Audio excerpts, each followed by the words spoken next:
దసరా సమీపిస్తోంది. ఇంద్రకీలాద్రిపై ఆలయానికి బంగారు తాపడంతో తలుపులు, అమ్మవారికి స్వర్ణాభరణాలు సిద్ధమవుతున్నాయి. దుర్గమ్మ 11 రూపాలకు 11 వస్త్రాలంకరణలు ఖరారయ్యాయి. భక్తులు అమ్మ దర్శనానికి వెళ్లే మార్గం మాత్రం ఖరారు కాలేదు. తలనీలాలు సమర్పించేందుకు చోటే లేదు. అన్నప్రసాదానికి ఇబ్బందులు తప్పేలా లేవు. అభివృద్ధి కోసం కోట్లాది రూపాయలు ఖర్చు చేస్తున్న అధికారులు లక్షలాది మంది వచ్చే ఉత్సవాలకు మాత్రం ముందస్తు ఏర్పాట్లు చేయలేకపోతున్నారు.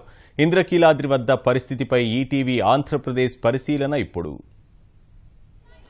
మన రాష్ట్రంలో దసరా ఉత్సవాలంటే బెజవాడ ఇంద్రకీలాద్రి గురించే ప్రత్యేకించి చెప్పుకోవాలి. మరో 12 రోజుల్లో దసరా ఉత్సవాలు ప్రారంభం కానున్నాయి. అయితే ఇప్పటి వరకు కూడా అధికార యంత్రాంగం ఎలాంటి ఏర్పాట్లు చేయకపోవడం, అలాగే భక్తులు ఎలా వెళ్ళి అమ్మవారిని దర్శించుకోవాలన్నటువంటి మార్గాన్ని కూడా ఇంకా ఖరారు చేయకపోవడం కొంత ఇబ్బందికరంగా పరిణమించింది. అర్జున వీధి గుండానే అనుమతించాలని చెప్పేసి ప్రజాప్రతినిధులు కోరుతుండగా పోలీసులు మాత్రం ఘాట్ రోడ్డు గుండా భక్తులను అమ్మవారి దర్శనానికి తీసుకెళ్లే విధంగా ఏర్పాటు చేయాలి, అందుకు తగ్గట్టుగా క్యూ లైన్లు నిర్మించాలని చెప్పి సూచిస్తున్నారు. మరోవైపు ఈ దుర్గమ్మ దర్శనానికి వచ్చే భక్తులు అర్జున వీధి గుండా దాదాపు 1/2 కిలోమీటర్ మేర నడిచి రావాల్సి వస్తుంది. ఆ తర్వాత మహామండపం నుంచి పైకి వెళ్లేందుకు దాదాపు 7 అంతస్తులు పైకి వెళ్లాల్సి రావడం చాలా ఇబ్బందిగా మారింది. ముఖ్యంగా చిన్నపిల్లల తల్లులు, అలాగే వృద్ధులు, వికలాంగులు వీరందరూ కూడా ఇబ్బంది పడుతున్నారు. దీంతో దసరా ఉత్సవాల సమయంలో ఇదే పరిస్థితి కొనసాగితే భక్తులకు మాత్రం అధికారులు చుక్కలు చూపేటువంటి పరిస్థితి అయితే ఉంది. బహు కష్టంగా ఉంది. అది నడిచి నడిచి నడిచి కాళ్ళని పట్టుకుపోయిపోతున్నాయి. ఏదో ఒకటి ఎలవ చేయాలి. వాళ్ళు ఫ్రీ బస్సులను పెట్టాలి, లేకపోతే ఎలవన్నా చేయాలి.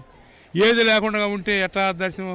ఇబ్బందిగానే ఉందండి, యాతనగానే ఉంది. రావాలంటే కాళ్ళు నడవలేకపోతున్నాం, రూపొత్తం. అలాగే ఎక్కి వెళ్ళాము తల్లికి.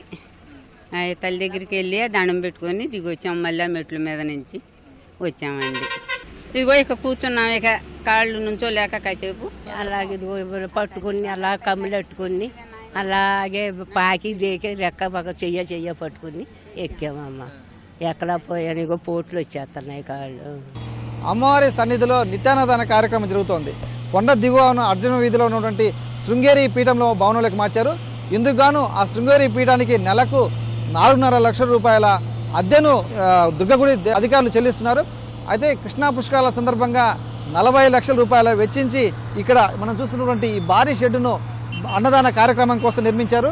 పుష్కరాలు ముగిసిన వెంటనే ఈ షెడ్డును మూసివేశారు అధికారులు. అద్దె చెల్లించి 4.5 లక్షల రూపాయల అద్దె చెల్లించి ఇప్పటికీ కూడా అద్దె భవనంలోనే అన్నదాన కార్యక్రమాన్ని నిర్వహిస్తున్నాం పలు విమర్శలకు తావిస్తోంది.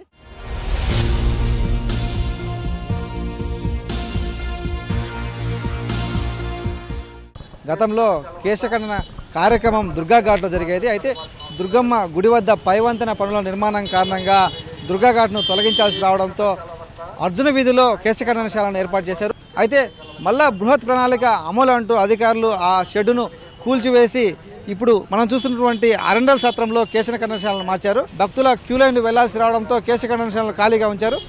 ఇప్పుడు దసరా ఉత్సవాలు సమీపిస్తున్న తరుణంలో కూడా ఈ కేశఖండనశాలను మూసివేయాలని చెప్పేసి అధికారులు నిర్ణయించారు. అంటే భక్తుల సొమ్ము కేవలం కేశఖండనశాల పేరిటే దాదాపు 1/2 కోటికి పైగా వృధా చేయడం అధికారుల ప్రణాళిక లేమికి, అలాగే నిధుల దుర్వినియోగానికి పరాకాష్ఠగా చెప్పుకోవచ్చు.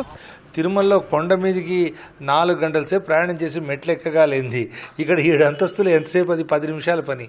సో అది ఇబ్బంది కాదనేది ఒకటి స్పష్టంగా చెప్పడం జరిగింది. జనాభా ఎక్కువవుతున్న కొద్దీ మనం గతంలో చేసినవి కొన్ని పద్ధతులు కొన్ని కాలక్రమేణా మార్చుకోవాల్సి వస్తుంది. అందుకే ఒక స్థానిక స్థాయి దేవాలయం రాష్ట్ర స్థాయి దేశ స్థాయి దేవాలయం అయినప్పుడు మారిపోతాయి. అందరూ కూడా వెళ్ళి మహామండపం కూడా దర్శనం చేసుకోవడం ఇబ్బంది కాబట్టి ఇటువైపు నుంచి కూడా ప్రత్యామ్నాయ మార్గం ఉంటే కొంత భక్తుల రద్దీని నియంత్రించే అవకాశం ఉంది. లేకపోతే భక్తులు ఘాట్ రోడ్లో మొదట్లో ఉన్నటువంటి కామధేను అమ్మవారిని దర్శించుకొని అక్కడే దండం పెట్టుకుని వెళ్లాల్సినటువంటి పరిస్థితి వస్తుంది. కొండపైకి వెళ్ళి దుర్గమ్మ దర్శించుకొని ఆమె ఆశీర్వాదం పొందేటువంటి అవకాశాలు అయితే ఉండవు. అధికారులు చేస్తున్నటువంటి నిర్ణయాలు, వాళ్ళు చేస్తున్నటువంటి పనులు ఆ విధంగా ఉన్నాయని చెప్పేసి భక్తులు ఆరోపిస్తున్నారు. కెమెరామెన్ నాగేంద్రతో పూర్ణ చంద్రశేఖర్, ఈటీవీ న్యూస్, విజయవాడ.